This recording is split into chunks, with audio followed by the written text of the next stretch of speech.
Good morning all. I am Vishal Kumar Saktani, Assistant Professor Computer Science, MLB Government College, Nokha.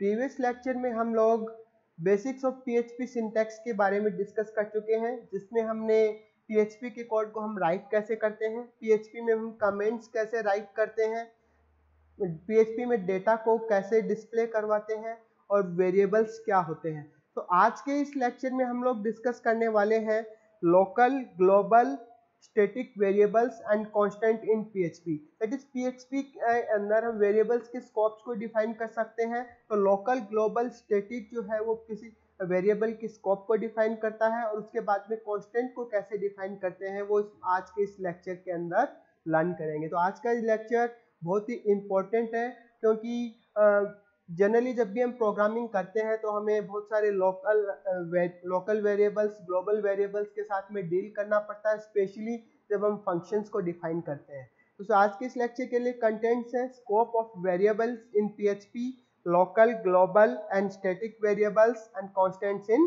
PHP. तो start करते हैं scope of variables in PHP. किसी भी programming language के अंदर किसी वेरिएबल का स्कोप उस प्रोग्राम, उस स्क्रिप्ट का वह पार्ट है जिसके अंदर हम उस वेरिएबल को एक्सेस कर सकते हैं, यानी कि उस वेरिएबल को उस प्रोग्राम के किस पार्ट के अंदर एक्सेस किया जा सकता है उसे हम उस वेरिएबल का स्कोप कहते हैं। यानी कि वेरिएबल जिस भी प्रोग्राम के जिस भी पार्ट में एक्सेसिबल है उसे हम उस वेरिएबल का स्कोप कहते हैं। क्योंकि पीएचपी के अंदर हम वेरिएबल को कहीं पे भी डिक्लेयर कर सकते हैं, लेकिन एक्सेस जब भी करेंगे वो सिर्फ उसके स्कोप के अंदर ही हो सकता है। तो पीएचपी के अंदर वेरिएबल्स के लिए three different type of scopes हैं, that is local, global and static. तो सबसे पहले बात करते हैं ग्लोबल वेरिएबल्स की। तो जब भी किसी वेरिएबल को हम किसी फंक्शन के बाहर डिफाइन करते हैं या डिक्लेयर करते हैं तो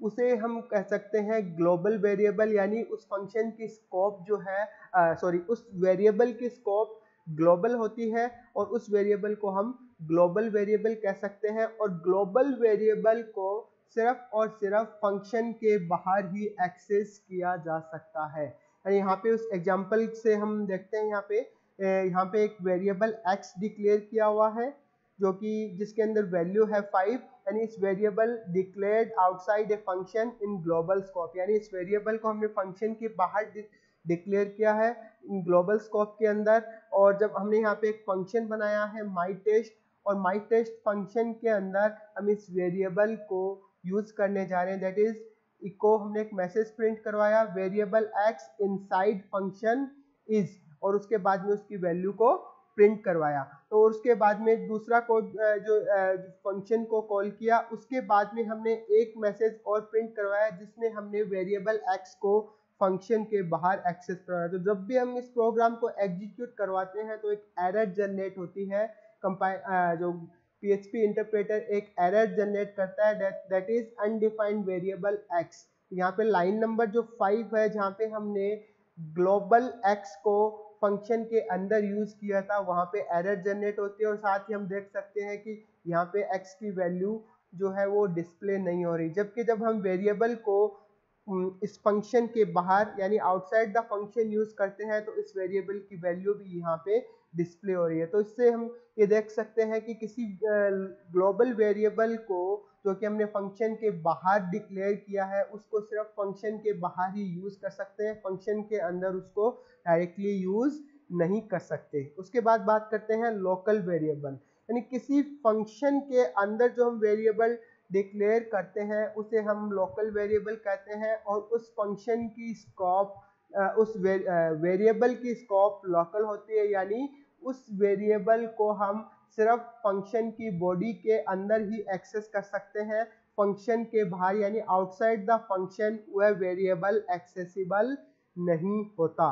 तो जैसे एग्जांपल के लिए हमने यहाँ पे एक फंक्शन डिफाइन किया माई टेस्ट, और उसके अंदर एक वेरिएबल डिफाइन किया है x, यानी local scope, that is x को हमने लोकल स्कोप में यहाँ पे डिक्लेयर किया है। और जब भी हम x की वैल्यू को यहाँ पे प्रिंट करवाएं, that is variable x inside function is $x, यानी इसकी वैल्यू को प्रिंट करवाएं। और उसके बाद में हमने इस फंक्शन को कॉल किया और उसके बाद में एक मैसेज जो है वो प्रिंट करवाया फंक्शन के बाहर, यानी उस वेरिएबल को एक्सेस करने के लिए, variable x outside function is. तो जब भी इस प्रोग्राम को हम एग्जीक्यूट करवाएंगे तो जो फंक्शन के अंदर हम जो वेरिएबल x को एक्सेस कर रहे हैं उसकी वैल्यू प्रिंट होगी 5, लेकिन जब भी उस x को हम जब उस फंक्शन के बाहर एक्सेस कर रहे हैं तो वहाँ पे एक एरर जनरेट होगी। जो इंटरप्रेटर है वो एक एरर जनरेट करेगा, that is undefined variable x। यहाँ पे अब लाइन नंबर 8, तो लाइन नंबर 8 पे हम देख सकते हैं कि हमने जो लोकल वेरिएबल x था उसको हमने फंक्शन से बाहर एक्सेस करने के लिए ट्राई किया, तो इस केस में यहाँ पे एक एरर जनरेट होती है। तो इससे हम ये देख सकते हैं कि किसी भी लोकल वेरिएबल को हम सिर्फ और सिर्फ उस फंक्शन के अंदर ही एक्सेस कर सकते हैं, फंक्शन के बाहर वो वेरिएबल एक्सेसिबल नहीं है। लोकल वेरिएबल्स डिफरेंट फंक्शन में सेम नेम के साथ में हो सकते हैं, यानी हम लोग सेम नेम के साथ डिफरेंट फंक्शंस में लोकल वेरिएबल्स को डिक्लेयर कर सकते हैं, क्योंकि लोकल वेरिएबल की स्कोप सिर्फ फंक्शन के अंदर तक ही होती है, फंक्शन के बाहर वो एक्सेसिबल नहीं होते। उसके बाद बात करते हैं ग्लोबल कीवर्ड। जैसा कि हमने ये देखा कि ग्लोबल वेरिएबल्स को हम डायरेक्टली फंक्शन के अंदर एक्सेस नहीं कर सकते, तो ग्लोबल कीवर्ड एक ऐसा फीचर है PHP के अंदर जो हमें किसी ग्लोबल वेरिएबल को फंक्शन के अंदर एक्सेस करने की फैसिलिटी प्रोवाइड करता है। तो जब भी हमें किसी ग्लोबल वेरिएबल को फंक्शन के अंदर एक्सेस करना हो तो हम ग्लोबल कीवर्ड को यूज कर सकते हैं, और ग्लोबल कीवर्ड को हमें वेरिएबल के नेम के पहले प्लेस करना होगा। जैसा कि हम यहाँ पे देख सकते हैं L, W एंड A, ये 3 ग्लोबल वेरिएबल हैं, उसको हम फंक्शन एरिया के अंदर यूज कर रहे हैं। तो फंक्शन एरिया के अंदर L, W और A को यूज करने से पहले हमने यहाँ पे इनको ग्लोबल डिक्लेयर किया है।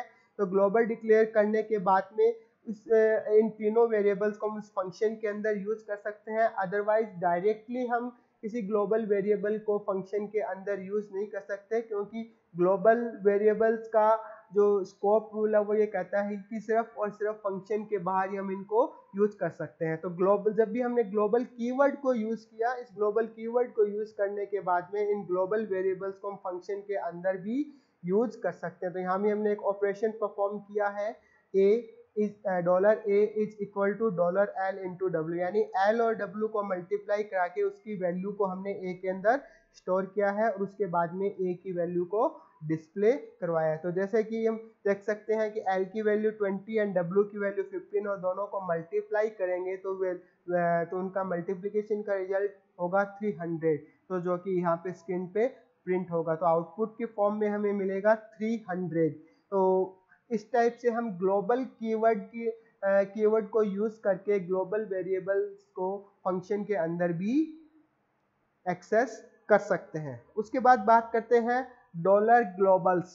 तो डॉलर ग्लोबल्स PHP के अंदर एक एरे है जिसमें जितने भी ग्लोबल वेरिएबल्स हैं वो सारे के सारे ग्लोबल वेरिएबल्स इस डॉलर ग्लोबल्स एरे के अंदर स्टोर होते हैं, और इस एरे की इंडेक्सिंग होती है वेरिएबल के नेम से। यानी अगर मैंने वेरिएबल x यूज किया है और मैं लिखता हूँ डॉलर ग्लोबल्स और एरे ब्रैकेट्स के अंदर x, तो ये जो है उस x की वैल्यू को एक्सेस करेगा। तो डॉलर ग्लोबल्स एक एरे है जिसमें जितने भी ग्लोबल वेरिएबल्स उस प्रोग्राम के अंदर डिफाइंड है वो सारे के सारे स्टोर रहते हैं। तो this array is also accessible from within the function and can be used to update global variables directly। यानी कि इस एरे को हम, यानी डॉलर ग्लोबल्स एरे को फंक्शन के अंदर एक्सेस कर सकते हैं, यानी डॉलर ग्लोबल्स एरे की सहायता से हम इनडायरेक्टली ग्लोबल वेरिएबल्स को फंक्शन के अंदर एक्सेस कर सकते हैं और उन वेरिएबल्स की वैल्यू को भी अपडेट कर सकते हैं। अगेन हम सेम एग्जांपल की बात कर रहे हैं, यहाँ पे वो 3 वेरिएबल्स $L W A, और उसके बाद में हमने यहाँ पे फंक्शन के अंदर इन तीनों ग्लोबल वेरिएबल्स को यूज करने के लिए यहाँ पे यूज किया है $ग्लोबल्स एरे को। तो $ग्लोबल्स एरे का नेम, उसके बाद में एरे सबस्क्रिप्ट, और हमने यहाँ पे लिखा है वेरिएबल का नेम a, यानी सिंगल कोट में जो वेरिएबल का नेम a वो इस एरे के इंडेक्स की तरह से वर्क करेगा, और उसी टाइप से आपको L को एक्सेस करने के लिए और उसी टाइप से W को एक्सेस करने के लिए। तो यहाँ पे भी हम L और W का मल्टीप्लिकेशन परफॉर्म करवा रहे हैं। तो इन दोनों का मल्टीप्लिकेशन ऑपरेशन परफॉर्म होके उसका रिजल्ट इस वेरिएबल a के अंदर स्टोर हो जाएगा, यानी a की वैल्यू जो हमने इनिशियली 0 सेट की थी उसकी वैल्यू को यहाँ पे जो $ग्लोबल्स एरे है उसकी सहायता से हम उसको अपडेट कर सकते हैं। और यहाँ पे जब हम a की वैल्यू डिस्प्ले करवाएंगे तो उसकी वैल्यू अब हो जाएगी 300, क्योंकि L के अंदर 20 और W के अंदर 15 और दोनों का मल्टीप्लिकेशन का रिजल्ट विल बी 300। तो उसके बाद अब बात करते हैं स्टैटिक वेरिएबल की। स्टैटिक वेरिएबल अपने आप में बहुत ही इंपॉर्टेंट कॉन्सेप्ट है। जैसे कि लोकल वेरिएबल्स की अगर बात करें तो किसी भी फंक्शन को जब भी कॉल करते हैं तो जैसे ही फंक्शन की कॉल कंप्लीट होती है या फिर प्रोग्राम कंट्रोल उस फंक्शन से एग्जिट करता है तो उस केस में लोकल वेरिएबल्स डिस्ट्रॉय हो जाते हैं, और नेक्स्ट टाइम हम जब भी उस फंक्शन को कॉल करते हैं तो उनकी वैल्यू को लोकल वेरिएबल्स की वैल्यू को री इनिशियलाइज किया जाता है, यानी फिर से इनिशियलाइज किया जाता है। जबकि स्टैटिक वेरिएबल के केस में ऐसा नहीं होता। स्टैटिक वेरिएबल जब भी प्रोग्राम कंट्रोल उस फंक्शन से एग्जिट होता है तो या फिर उस पर्टिकुलर ब्लॉक से एग्जिट होता है तो उस केस में स्टैटिक वेरिएबल्स की वैल्यू लॉस नहीं होती, यानी उनकी वैल्यू जो है वो डिस्ट्रॉय नहीं होती। और अब नेक्स्ट टाइम जब भी प्रोग्राम कंट्रोल फिर से उस फंक्शन के अंदर एंटर करता है, फिर हम फंक्शन को फिर से कॉल करते हैं तो वो सेम वैल्यू उसके अंदर उस स्टैटिक वेरिएबल के अंदर रिटेन रहती है। यानी static variables are initialised only once when defining, यानी स्टैटिक वेरिएबल को केवल एक ही बार इनिशियलाइज किया जाता है, that is at the time of defining. यानी जब भी हम वेरिएबल को डिफाइन कर स्टैटिक वेरिएबल को डिफाइन करते हैं उसी टाइम एक ही बार स्टैटिक वेरिएबल इनिशियलाइज होता है। और स्टैटिक कीवर्ड को हम स्टैटिक वेरिएबल किसी भी वेरिएबल को स्टैटिक बनाने के लिए स्टैटिक कीवर्ड को यूज करते हैं। तो यहाँ पे हम स्टैटिक और लोकल वेरिएबल के डिफरेंस को अंडरस्टैंड करेंगे इस प्रोग्रामिंग एग्जांपल की हेल्प से। तो यहाँ पे हमने एक फंक्शन बनाया हुआ है टेस्ट। इस टेस्ट के अंदर दो वेरिएबल है, एक तो पहला वेरिएबल x जो कि एक स्टैटिक वेरिएबल है, इसको भी हमने 0 से इनिशियलाइज किया है, और दूसरा वेरिएबल है y जिसको भी हमने 0 से इनिशियलाइज किया है। उसके बाद में हम यहाँ पे एक x की वैल्यू को डिस्प्ले कर रहे हैं फर्स्ट इको स्टेटमेंट के अंदर, और सेकंड इको स्टेटमेंट के अंदर हम y की वैल्यू को डिस्प्ले कर रहे हैं। और उसके बाद में हमने x की वैल्यू को 1 से इंक्रीमेंट यानी इंक्रीमेंट ऑपरेटर की हेल्प से x की वैल्यू को 1 से इंक्रीज किया, और इसी टाइप से इंक्रीमेंट ऑपरेटर की हेल्प से y की वैल्यू को इंक्रीज किया। और उसके बाद में हमने इस फंक्शन को 2 बार कॉल किया, यानी पहली बार जब भी प्रोग्राम कंट्रोल इस फंक्शन के अंदर एंटर होगा तो x की वैल्यू स्टैटिक वेरिएबल x तो फर्स्ट टाइम जो इनिशियलाइज होगा 0 से, और y भी लोकल वेरिएबल y ये भी 0 से इनिशियलाइज होगा। और उसके बाद में जब हम वैल्यू प्रिंट करेंगे x और y की तो ये वैल्यू दोनों ही वैल्यू 0 0 प्रिंट होगी। अब बात आती है कि जब भी प्रोग्राम कंट्रोल इस फंक्शन से एग्जिट होता है यानी इस फंक्शन बॉडी से बाहर आता है, और तो उस केस में जो लोकल वेरिएबल होता है उसकी वैल्यू डिस्ट्रॉय हो जाती है। उससे पहले एक बात ध्यान रखने वाली ये है कि जब भी हमने वैल्यू को प्रिंट करवा दिया, उसके बाद में x की वैल्यू भी इंक्रीज होके 1 हो जाएगी और y की वैल्यू भी इंक्रीज होके 1 हो जाएगी। लेकिन जैसे ही प्रोग्राम कंट्रोल इस फंक्शन से एग्जिट करेगा तो x जो कि स्टैटिक वेरिएबल है यह अपनी वैल्यू को रिटेन करेगा, यानी x की वैल्यू जो है वो डिस्ट्रॉय नहीं होगी।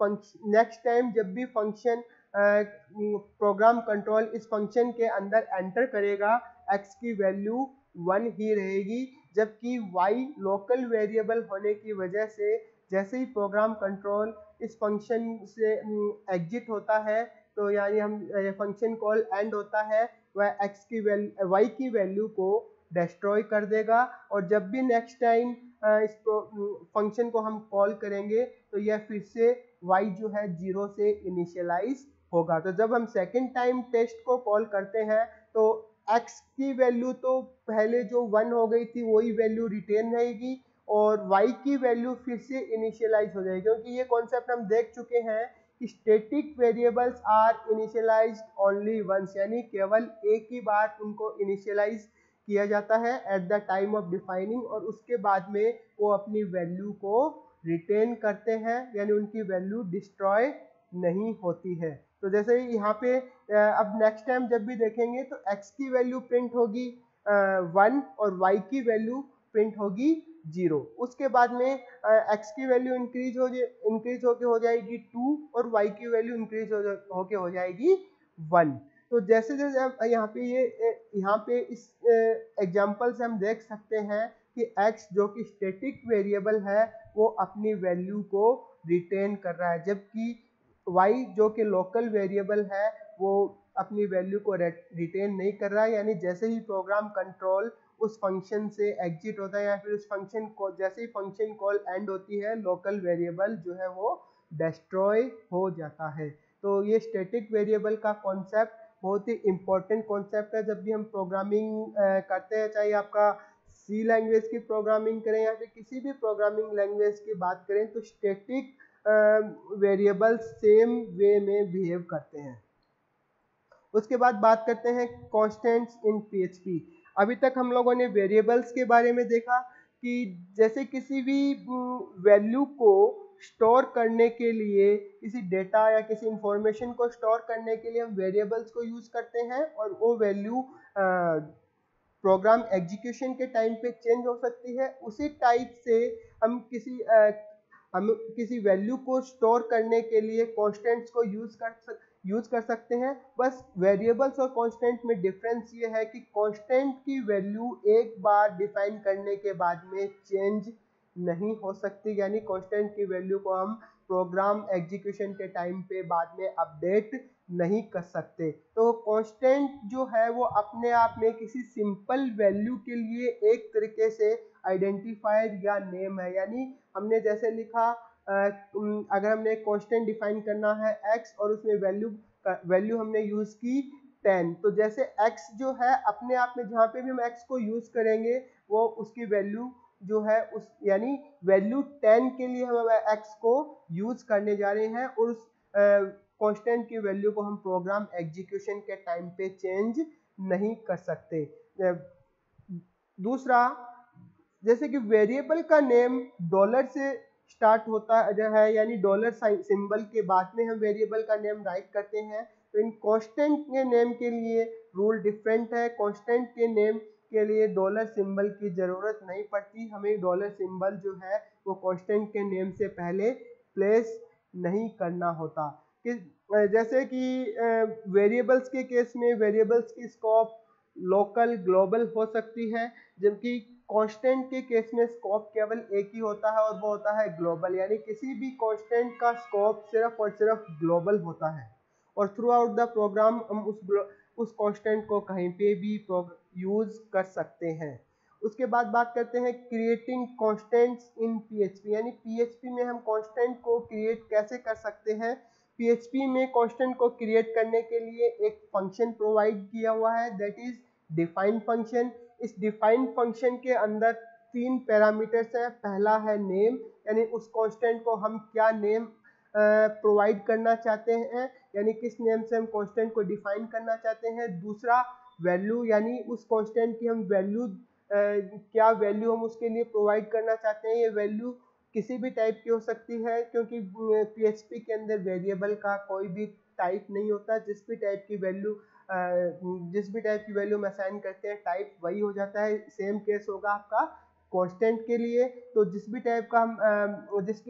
टाइप की वैल्यू हम यहाँ पे राइट करेंगे कांस्टेंट का टाइप भी वही होगा। और उसके बाद में केस इनसेंसिटिव, यानी वेरिएबल का जो नेम है वो केस इनसेंसिटिव होना चाहिए या नहीं होना चाहिए, ये भी हम यहाँ पे डिफाइन कर सकते हैं। By default case insensitive false होता है, यानी अगर यहाँ पे हम कोई भी वैल्यू केस इनसेंसिटिव के लिए मेंशन नहीं करें तो यह समझा जाएगा कि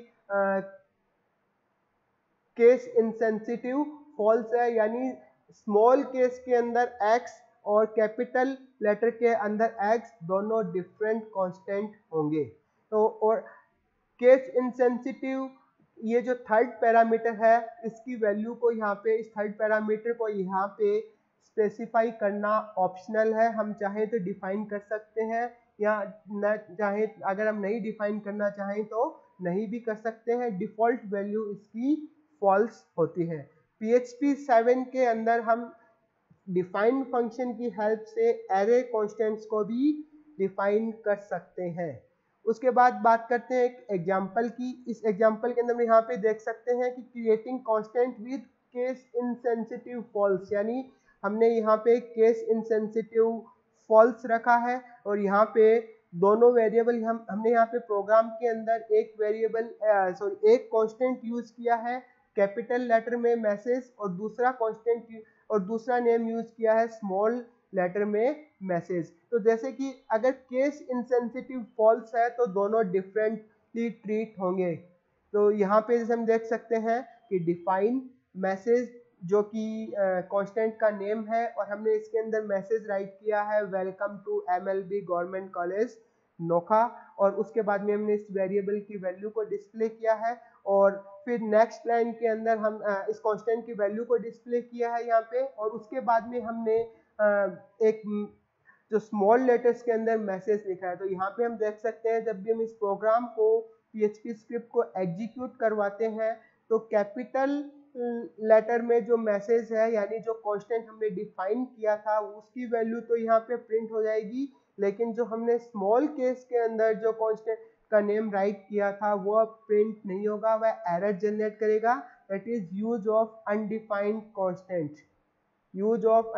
कांस्टेंट मैसेज। तो केस इनसेंसिटिव फॉल्स होने पे कैपिटल लेटर में किसी कांस्टेंट का name and small case letter में किसी कांस्टेंट का नेम दोनों डिफरेंट होते हैं। उसके बाद बात करते हैं creating constant with case insensitive true, यानी इस केस में हमने जो वेरिएबल यहाँ पे जो कांस्टेंट डिफाइन किया है उसके लिए केस इनसेंसिटिव ट्रू किया है। यानी इस केस में अगर आपका कांस्टेंट का नेम अगर हम यूज करें कैपिटल केस लेटर में या फिर स्मॉल केस लेटर में, दोनों ही सेम ट्रीट किए जाएंगे। यानी यहाँ पे हम इस प्रोग्राम के हेल्प से देख सकते हैं। यहाँ पे हमने कांस्टेंट डिफाइन किया है, नेम है जिसका कैपिटल के अंदर मैसेज, और यहाँ पे हमने उसकी वैल्यू को डिस्प्ले करवाया है। और इस सेकंड स्टेटमेंट के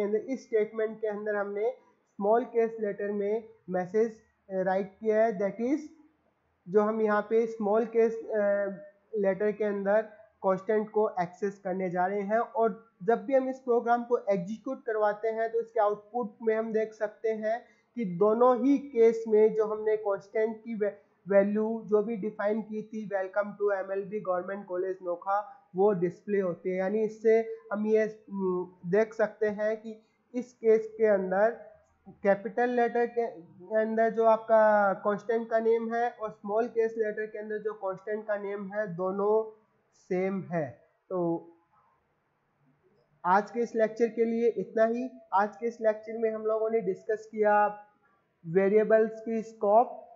PHP के अंदर 3 टाइप की वेरिएबल्स की स्कोप होती है, that is local, global, static.